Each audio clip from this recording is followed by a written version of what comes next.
So the first thing that you want to do is you want to find a proven product. Now, if you're creative and you want to create your own designs, that works as well. Although the fastest way to get sales on any platform, but especially Etsy when you're creating print on demand designs, is to find what's already working on the platform and then kind of create your own spin-off of that, right? There's a number of ways to do this. You can go incognito on a browser and simply sit, like one of the easiest ways is to see what's suggested to you. So obviously right now, currently it's 5/25, so it's May 25th, and Father's Day is approaching. So you're going to see a lot of different Father's Day designs. So if you're going after, quick sales, a lot of demand, that might be something that you want to touch on. Although if you're going for more evergreen sales and long-term sales that you don't really need to constantly be creating designs for, you might want to avoid holidays and stuff like that, right? So for the sake of not, creating evergreen designs and not wasting, valuable time creating listings that are only good for a short period of time until that holiday obviously passes, we're going to skip that. But that's one of the easiest ways. Now, another easy way is to find a seller. So for example, like let's find one of these things that's popular right now. So Daddy's Little Helper or I Am Their Father, which is kind of a spinoff on Star Wars, obviously.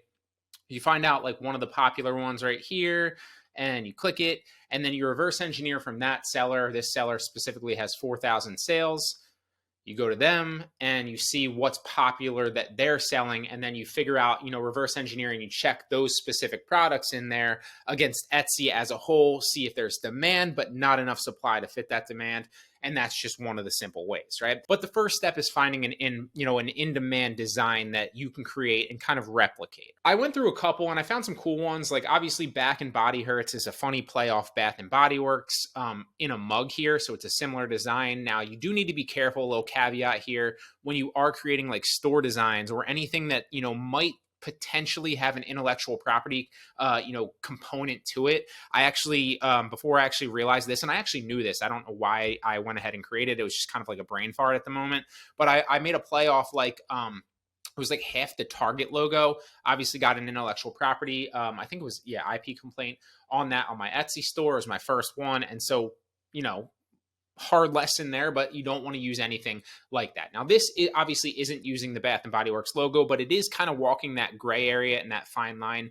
So just be careful if you're going that route. If you want to be safe, I would say just completely avoid those and then you'll be fine, all right? What you first want to do is you want to make sure that, yes, there's enough demand for this, but there's also not enough supply. One of the things that you'll notice is a lot of people on the platform use this kind of mimic what's working and then create their own design for it. Now, that's totally fine because if you get in early and you start to rank that product and you get enough sales, then you're going to shoot to the top of the page for that. And you're pretty much going to be ranked there against, maybe 5 to 10 other sellers, and you're going to be siphoning off sales. And anybody that gets in late there, when there's already a lot of supply, is just going to stay on the lower pages and never really get there unless they're paying for advertising. Keep that in mind. But if you copy Bath and Body Hurts mug and you take it into Etsy, you can see that there's a number of these listings here already in both, shirts as well as mugs all over the place. So it's a bit saturated. Now you could take a shot here if you want to. Again, it only takes like a minute or two to create a design on Printful, probably realistically like 30 seconds to a minute. It doesn't take long. It doesn't take that long to design it as you get better and better at that as well. But this is a little bit saturated. So for the sake of showing you a better one, we're going to go for a better one. Now, same thing here. I found another cool mug right here,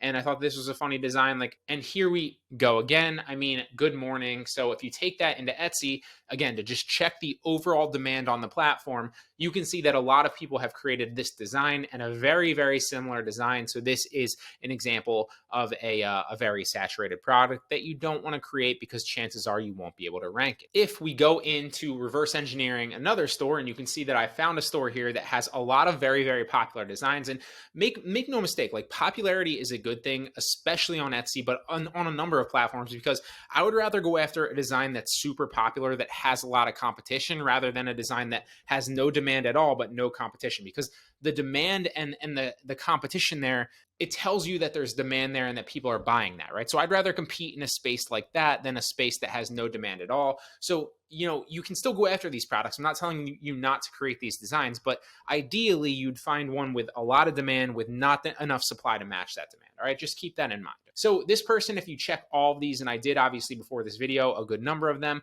this person would be a great store to mimic and check out because they have a lot of the top designs, and you can see that they're doing that same exact strategy. So if you literally search beach not teaching on Etsy's catalog, there's a lot of people creating that design. Same thing with this one, same thing with this one, same thing with a number of these. And that's how I basically figured out that one of the good designs here is my second, or Friday, my second favorite F word. Okay. So if you search that in the actual Etsy catalog, you can see that there's some here, but not really, right? Like feminism is my second favorite F word. Friday is, but there's not a good number of mugs that say Friday, my second favorite F word. Okay. And so there's not a lot of competition when you actually search for that on the Etsy catalog. And so we can go ahead and create that. Now there is going to be competition on, that specific saying, but you can niche down with your keywords and obviously get somebody that's searching for that specifically on a mug and then start making sales that way. Okay. Again, there's a number of ways to actually approach this, but I'm just trying to simplify it for you in this tutorial. So we're going to go ahead and we're going to move forward with this mug design. Basically, what we're trying to do now is we found a design that has potential, that has demand, but doesn't really seem to have the supply on Etsy to match that. And so, but what we can basically do is create a very, very similar mug design to this, upload it through Printful, who's going to do all of the work for us, and then obviously monitor the stock, ship to our customer, insert the tracking number in the back end of our Etsy store, for us. So once we create the design, it's pretty much hands off. We don't really need to worry about it. So you can either use Photoshop, that works very, very well, or you can use Canva, which is a free one that I actually pulled up here. They have the entire mug like template that you can just pull up. It's super easy to use. And then all you really want to do is you just mimic the design, right? Like you don't want to copy it 100%. But what you basically want to do is you want to take the main elements of this and then create your own kind of spin-off with like a little bit of flair and your own personality in that. Okay, so maybe you add something, maybe you slightly change something there. You're going after Friday, period, my second favorite F word. That's going to be very, very easy to recreate. So all we really need to do here is we're going to find some cursive writing, move that sideways, make it a little bit bigger. So we're going to go Friday. And you can see right here, like when you drag, they're literally telling you where the actual box and print kind of the middle of the mug is. So you kind of want to stay within that. We'll throw the little heart in there as well. And now we're going to use this template. Whoop, didn't mean to do that. And then we're simply going to add some text here. My second.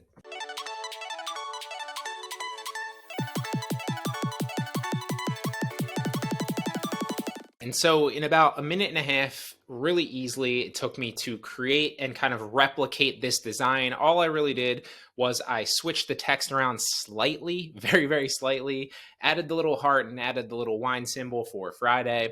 And you can see that this design right here is very, very similar to this one. I think it's slightly improved. Again, I didn't take that much time for the sake of showing you in this tutorial. I just want to show you like the overall strategy behind this and then leave you to creatively design whatever you want to do. But the key element here is we're not just creating random designs. You can go that route, although most of the time in my experience, it doesn't really work. Like if you have an idea and you're like, wow, that'd be really cool. If you're first to market, like yes, you're taking shots in the dark and it potentially could blow up, but the majority of the time it's never going to hit because there's not going to be that demand there. So in my experience, you want to go after proven things like this and then replicate it and put your own spin on it. All right.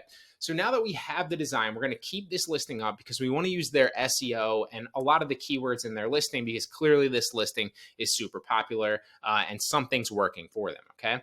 Now that we have the design, we simply just want to download the design, right? So we're going to download the design as a PNG. Now that we have the design, we're going to take it into Printful. And so in Printful, what you want to do is you want to go to your store and then add a new product. Once you get there, you'll see all these designs down the side, right? Like you can create water bottles, you can create t-shirts, you can, pretty much put your logo or your design on a number of different products. Obviously, we're going after a mug here. So you want to find mug. You can even search for just mug.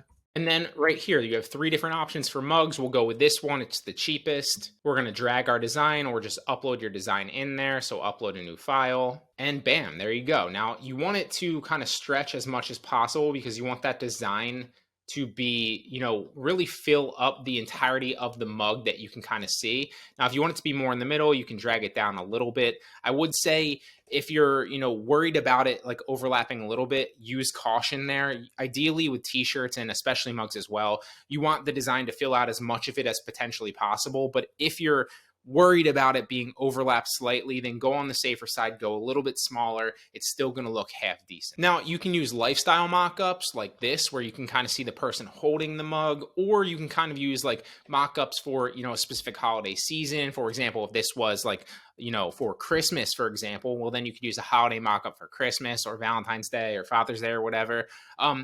In my experience, and this is just anecdotally, like mock-ups for t-shirts work very, very well because people want to see the t-shirt on somebody and kind of imagine what it looks like on them as well. For mugs, I found more success with mugs just with the white background. Now, that just might be an aberration, but for me, in my specific experience, mugs work better with a white background in my experience. But again, if you're doing t-shirts, then it is slightly different because most people want to envision themselves in the t-shirt before buying. And now you're basically just going to put the SEO in there, right? So you can use your own kind of SEO. You don't want to copy someone's listing word for word, but you do want to use the SEO that was successful for them and kind of mimic it off that same thing, right? So Friday, my second favorite F word, color, accent mug, metallic glitter mug. So we're going to say, and this is like, I would spend a little bit more time here, kind of maybe even researching a little bit of SEO for this, looking at a number of listings that all have this actual, design in it and have ranked well on the platform. If there's a couple of those, pick a bunch of the best keywords out of those, but I don't want to waste your time in this tutorial. I want it to be quick, but that's the best approach. And then kind of put your own spin on it. But again, use the majority of their SEO because that's what works to rank on the platform. Now, you want to keep the majority of this stuff in here. I always delete the last one that says it was made in China. You also want to make sure that like all this specific stuff is, crucial to the actual listing. If it's not, take it out. Now, right here, I keep that because this will, whether it's dishwasher safe, and they always kind of have a little caption there. But again, you want to go back to the original listing and figure out, okay, is there anything in the actual description here that you can take that fits your, like, be careful because you want to make sure it fits your design and your specific manufacturer's mug or your specific manufacturer's t-shirt, if it's a t-shirt in there, right? So for example, like if they say it's an accent or it's like 12 ounces or whatever it is, like, they might be using a different supplier than you, and so their item specs might be slightly different, and you want to make sure that that also applies to you. But if they have anything in here about the specific design of the mug, again, look at their SEO, figure out what works for you and what works for them, and then copy it based on that. Again, for the sake of not wasting your time in this tutorial, I'm not going to do that, but best practice would be for you to do that. Okay. Again, you don't just want to look off theirs, use theirs as a template, but use a couple other ones because those other ones have ranked on the platform, and you can combine the best elements of every single one, put them into your listing, and ideally create a better listing. Now, you're also going to want to create tags here. So put some tags in there that you think fit it. Again, same thing applies. Like look at the other listings, come up with good keywords, and then put them in there on the tags. Okay. Now's the fun part where you actually figure out what you can make on this and what to set your price at. Now, you want to look at the other people in the actual, in the space and figure out what their prices are and pretty much base your price off theirs kind of in the median. Now, if you are brand new and you want to go on the lower side, even if you're barely making any profit, the lower side of those prices, because your beginning goal when you're actually starting isn't to make a lot of money. It's to rank your listing. It's to rank your store and get reviews. Okay. Once this listing ranks, and you'll rank it better by creating a lower price. Once it's ranked, you can raise the price and it will still be ranked on the platform, and you'll be ranked higher than other people that are even lower with their prices, right?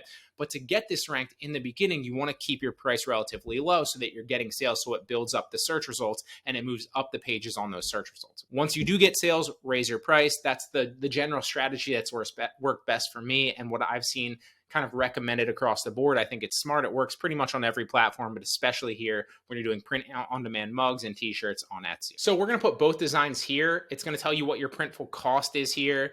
It's when you set the price to, it's also going to calculate on the right over here what your actual profit margin is expected to be after the cost of the actual product, after the fee from Printful, and after the shipping fee. Okay, so you should be able to see that on the right, and there you have it. Now it's good to go. As soon as it's done, all you really need to do is go back into your Etsy store, make that listing active, set your shipping template, and then you're good to go.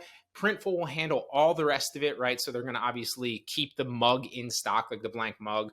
Once you get an order, they're going to print that design on the mug. They're then going to grab the actual address from the order because they're connected to the back end of your actual Etsy store, ship the mug with the printed design to that customer, and then input the tracking number as well into your Etsy store. So you don't need to do anything unless you get a message about it or something like that.